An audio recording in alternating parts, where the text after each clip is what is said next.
एकजनाले मलाई सिधै प्रश्न सोध्नुभयो, गुरुजी वास्तवमा यो शनिको उपचारको लागि भनेर हामी निलम प्रयोग गर्छौँ, यो सन्दर्भमा हजुरको एउटा पोस्टले हामीलाई केही कन्फ्युजन बनाएको हुनाले वास्तवमा निलमको रहस्य के हो यो विषयमा क्लियर गरिदिनुहोस् न। किन शनिको लागि निलम लगाइन्छ र के प्रयोजनको लागि लगाइन्छ, यसको जुरिस्डिक्सन के हो, यसले के गर्न सक्छ र के गर्न सक्दैन भनेर सोध्नुभयो। अब उहाँले सोध्नु भएको सबै प्रश्नको सबै आयाममा प्रवेश गरेर हेर्ने हो नि त, भिडियो लामो हुन्छ, तर अलिकति लामो भिडियो भन्ने बित्तिकै नहेरिदिने यहाँको बानी भएको हुनाले म निलमको रहस्य के हो भन्ने सन्दर्भमा केही बुँदाहरू तर्फ यहाँको ध्यानाकर्षण गर्न गइरहेको छु।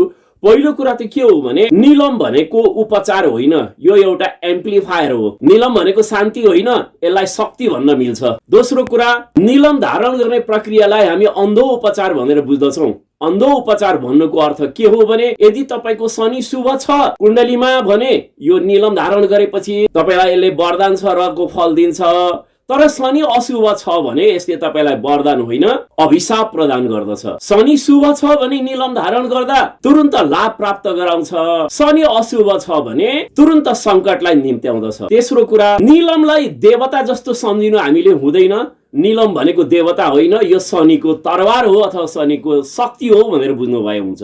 चौथो कुरो, शनिमा रहेको जुन नैसर्गिक ढिलाइ र विलम्बको जुन दुर्गुण हो यसलाई निलमले घटाउने काम गर्दैन।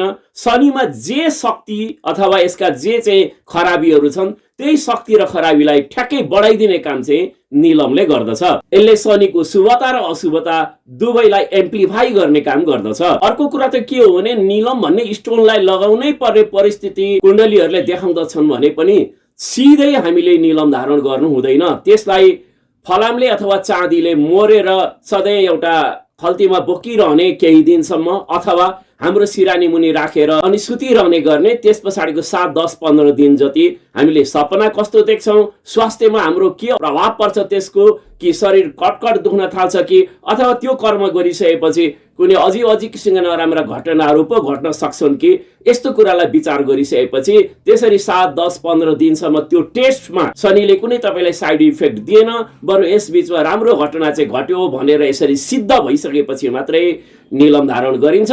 यसकारण पूर्व परीक्षण बिना निलमको धारण सख्त रूपमा वर्जित छ। यदि तपाईँलाई आवश्यकै छ भने पनि पूर्व परीक्षण आवश्यक छ।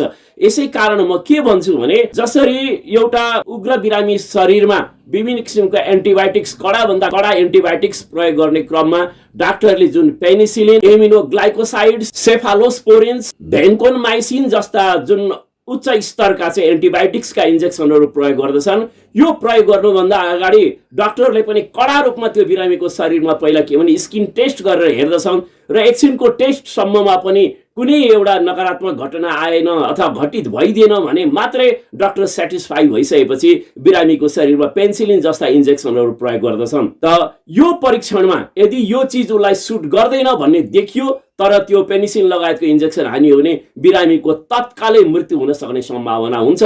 यसै कारणले शनिको निम्ति हामीले यो निलम लगाउनु भन्दा अगाडि पूर्व परीक्षण गरेर 7, 10, 15 दिन टेस्ट गर्न जरुरी छ, अघि मैले भनेको विधि अनुसार। त्यसमा खरो उत्रिसकेपछि मात्रै हामीले यसरी चाहिँ निलम धारण गर्न सल्लाह दिनुपर्ने हुन्छ। यसै कारण यदि कसैको कुण्डलीमा शनि लग्नेश हो, 5औं वा 9औं त्रिकोणमा अवस्थित छ अथवा 1, 4, 7, 10 यी केन्द्रहरूमा अवस्थित छ, त्यो पनि बलवान रूपमा उच्च अथवा स्वगृही छ, मित्र राशिमा छ, पाप दृष्ट अथवा पाप युतिमा छैन, यस्तो शुभ स्थिति छ र तुरन्त शनिको पोजिटिभ त्यो अवस्थालाई हाम्रो हितमा क्यास गरिहाल्नु पर्ने स्थिति भयो भने निलमको प्रयोग साह्रै कारगर साबित हुन्छ।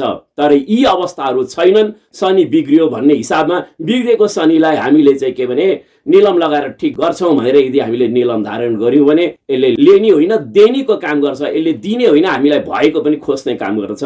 यसै कारणले हामीले यो निलम धारण गर्नुभन्दा अगाडि सख्त रूपमा परीक्षण गर्न र विचार गर्न आवश्यक हुन्छ कि यो धारण गर्न उपयुक्त छ कि छैन। इंग्लिशमा एउटा भनाइ छ, electricity is a useful servant but it may be a dangerous enemy. ठ्याक्कै इलेक्ट्रिसिटी राम्रो ढंगले प्रयोग गर्नुहुन्छ हाम्रो जीवनमा यो अत्यन्त शुभ र एकदम चाहिँ के उपयोगी साबित हुन्छ।